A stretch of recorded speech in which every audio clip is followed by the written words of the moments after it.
कक्षा 10वीं की स्टूडेंट फाइनली आपका विषय यहाँ पर समाज विज्ञान का त्रैमासिक परीक्षा 2024-25 का पेपर लेके आ चुके हैं। आप लोग बहुत सारे कमेंट आए थे कि समाज विज्ञान पेपर लाओ, तो फाइनली हम पेपर लेके आ चुके हैं और संपूर्ण उत्तर सहित आपका पेपर कंप्लीट करने वाले, ठीक है। और साथ ही आपको बता दें, पेपर देने से पहले आपको इस पेपर को यहाँ पर याद कर लेना अच्छी तरह से, ठीक है। और आपका समय यहाँ पर 3 घंटे रहेगा, पूर्णांक आपका 75 नंबर का रहने वाला। और आपके यहाँ पर निर्देश आते हैं सही प्रश्न करना अनिवार्य है। फिर आपका दूसरा प्रश्न के 1 से 5 तक वस्तुनिष्ठ प्रश्न है जिनके लिए 30 अंक निर्धारित हैं। फिर तीसरा आता प्रश्न क्रमांक 6 से 17 तक, प्रत्येक प्रश्न 2 अंक का, सदस्य में आपके 30 शब्द है। फिर आपका यहाँ पर चौथा निर्देश आता 5वां, ठीक है। तो आप यहाँ पर निर्देश पढ़ लीजिएगा। और साथ ही हमने आपको पहले ही बता दिया, आपको पेपर देने से पहले इससे पेपर को पूरा आपको याद करना है, ठीक है। और साथ ही वीडियो को लाइक कर लीजिए और चैनल को सब्सक्राइब कर लीजिए। जो आपका लाइक के बटन है उसे यहाँ पर जरूर से दबा दीजिए। अब चलिए जो आपका यहाँ पर समाज विज्ञान पेपर वो देख लेते हैं। तो आपको थोड़ा यहाँ पर जूम कर दिखाते हैं जिससे आप यहाँ पर अच्छी तरह देख पाएंगे। तो स्टूडेंट आप यहाँ पर देख लीजिए, आपके आते हैं सही विकल्प चुनकर लिखिए, आपके 6 नंबर के आते हैं। तो पहला था वे उत्पादक जिन पर सभी जीव निर्भर रहते हैं। तो आपका था द्वितीय उत्पादक, बात आपका प्राथमिक उत्पादक, और साथ आपका तृतीयक उत्पादक, और दात इनमें से कोई नहीं।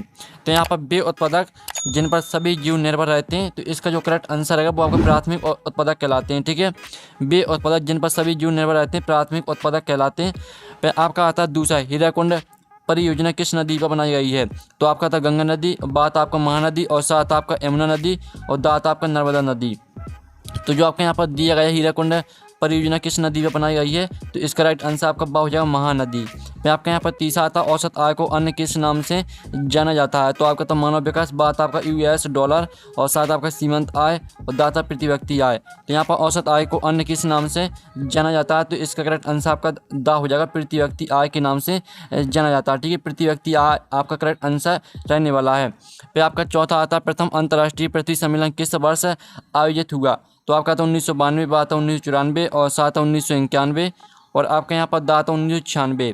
तो जो आपके यहाँ पर दिया गया, ठीक है, प्रथम अंतर्राष्ट्रीय पृथ्वी सम्मेलन किस वर्ष आयोजित हुआ, तो इसका राइट आंसर आपको 1992 हो जाएगा।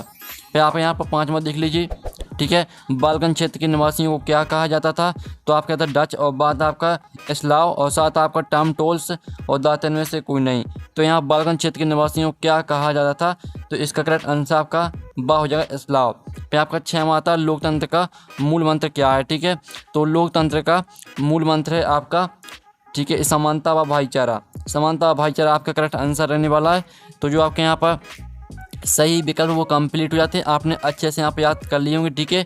और साथ ही यहाँ पर स्टूडेंट वीडियो को लाइक जरूर कर लीजिए। अब चलिए आपका यहाँ पर नेक्स्ट क्वेश्चन देख लेते हैं। तो आप यहाँ पर देख लीजिए, आपके प्रश्न 2 आता है रिक्त स्थान पूर्ति कीजिए, आपके 6 नंबर के आते हैं। तो पहला था सत्ता की साझेदारी डॉट की आत्मा है। यहाँ पर सत्ता की साझेदारी लोकतंत्र की आत्मा है, तो इसका आंसर आपका यहाँ पर लोकतंत्र हो जाएगा, ठीक है, लोकतंत्र की आत्मा है।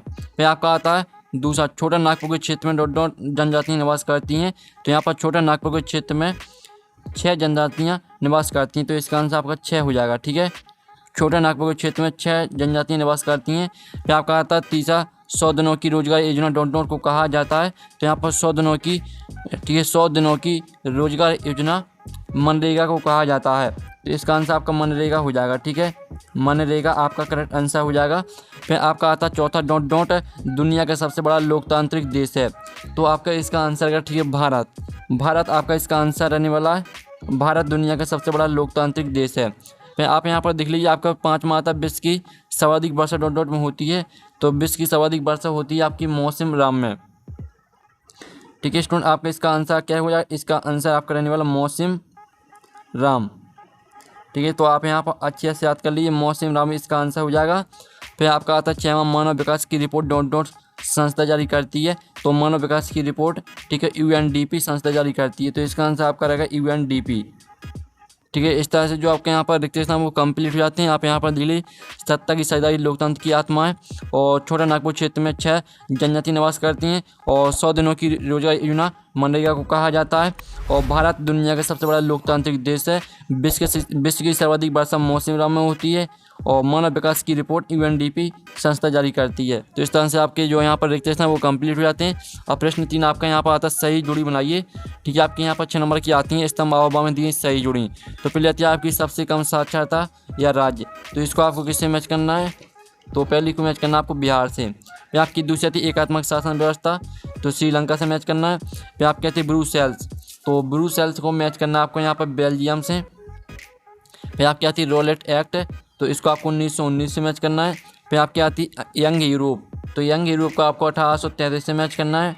फिर जो आपकी आती टिहरी बांध, तो टिहरी बांध को आपको किससे मैच करना है स्टूडेंट? टिहरी बांध को मैच करना है आपको उत्तराखंड से। ठीक है, तो इस तरह से जो आपके यहाँ पर सही जुड़ी कंप्लीट हो जाती हैं। साथ ही हमने यहाँ पर नंबर लिख दिए कौन में कौन सी मैच करनी है, तो आप यहाँ पर देख सकते हैं। अब चलिए आपका यहाँ पर नेक्स्ट प्रश्न देख लेते हैं। तो प्रश्न आपका यहाँ पर 4 आता है, एक शब्द वाक्य में उत्तर दीजिए। ठीक है, 6 नंबर की आपके आते हैं, तो ध्यान से आपको देखना है। तो स्टूडेंट आप यहाँ पर देख लीजिए, आपको जो यहाँ पहला आता है जिसमें आप यहाँ पर देख लीजिए पूर्ण स्वतंत्रता का प्रस्ताव कब पारित हुआ था। तो यहाँ पर पूर्ण स्वतंत्रता का प्रस्ताव, ठीक है, 19 दिसंबर आपका यहाँ पर रहने वाला। ठीक है, 19 दिसंबर 1929। ठीक है, आपका यहाँ पर 1929 हो जाएगा इसका आंसर। ठीक है, आप यहाँ पर देख लीजिए पूर्ण स्वतंत्रता का प्रस्ताव, ठीक है, 19 दिसंबर 1929 को पारित हुआ था। फिर आपका आता है लोकतांत्रिक सरकार किसके प्रति उत्तरदायी होती है। तो यहाँ पर लोकतांत्रिक सरकार जनता के प्रति उत्तरदायी होती है, तो इसका आंसर है जनता के प्रति। फिर जो आपके यहाँ पर आता है, ठीक है, आप यहाँ पर देख लीजिए कृषि क्षेत्र में कौन सी बेरोजगारी पाई जाती है। तो यहाँ पर कृषि क्षेत्र में प्रच्छन्न बेरोजगारी पाई जाती है। ठीक है, इसका आंसर है प्रच्छन्न बेरोजगारी। आप यहाँ पर देख लीजिए इसका आंसर आपका प्रच्छन्न बेरोजगारी हो जाएगा। और साथ ही आप वीडियो को यहाँ पर लाइक जरूर कर लीजिए। फिर आपका आता है 5वां टिहरी में किसानों द्वारा कौन सा आंदोलन चलाया गया था। तो यहाँ पर टिहरी में किसानों द्वारा बीज बचाओ आंदोलन चलाया गया था। ठीक है, बीज बचाओ आंदोलन। तो स्टूडेंट आपका यह आंसर रहने वाला बीज बचाओ आंदोलन, ये आपका यहाँ पर आंसर हो जाएगा। फिर जो आपके यहाँ पर आता आधुनिक भारत का मंदिर, ठीक है, आधुनिक भारत का मंदिर बांधों को किसने कहा था। तो यहाँ पर आधुनिक भारत का मंदिर, ठीक है, यहाँ पर पंडित जवाहरलाल नेहरू ने कहा था। ठीक है, पंडित जवाहरलाल नेहरू आपका इसका आंसर रहने वाला है पंडित जवाहरलाल, ठीक है, पंडित जवाहरलाल नेहरू। ठीक है, ये आपका यहाँ पर आंसर हो जाएगा। तो आप यहाँ पर अच्छे से याद कर लीजिएगा। ये आपका था रोलेट एक्ट कब पारित हुआ। तो यहाँ पर रोलेट एक्ट 1919 में। ठीक है, आपका इसका जो आंसर रहेगा वो आपको हो जाएगा 18 मार्च 1919, 18 मार्च 1919। ठीक है, आपका यहाँ पर आंसर रहेगा। तो इस तरह से जो आपके यहाँ पर एक शब्दवाक्य मतलब वो कंप्लीट हो जाते हैं। आप प्रश्न आपका 5 आता सत असत का चयन करके लिखिए। तो पहला था भारतीय वन्य जीव अधिनियम 1972 में लागू किया गया। तो पहला आपका यहाँ पर सत्य रहने वाला है। फिर जो आपके यहाँ पर आता है भारत में मुख्य निर्वाचन आयोग का कार्यालय भोपाल में है। तो ये आपका असत्य हो जाएगा। फिर जो आपके यहाँ पर आता है नेपोलियन का पतन 1813 में हुआ। तो आपका यहाँ पर सत्य रहने वाला है। फिर जो आपके यहाँ पर चौथा आता है सत्ता की साझेदारी लोकतंत्र के लिए लाभप्रद है। तो चौथा आपका बिल्कुल यहाँ पर सत्य रहने वाला है। फिर जो आपका 5वां आता है श्रीलंका में गृह युद्ध की समाप्ति 2009 में हुई।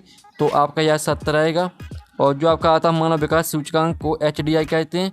तो यह भी आपका सत्य रहने वाला है। तो इस तरह से जो आपके यहाँ पर सत्य असत्य वो भी कंप्लीट हो जाते हैं। जो आपका दूसरा आपका असत्य रहेगा, बाकी आपके सभी सत्य रहने वाले हैं। तो इस तरह से जो आपके ऑब्जेक्ट हैं वो कंप्लीट हो जाते हैं। अब प्रश्न आपका 6 आता है मृदा संरक्षण के कोई 2 उपाय लिखिए।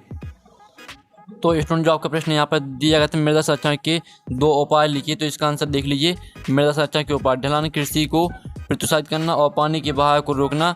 और आप यहाँ पर दिल्ली सघन वृक्षारोपण करना जिससे वायु का प्रवाह कम हो।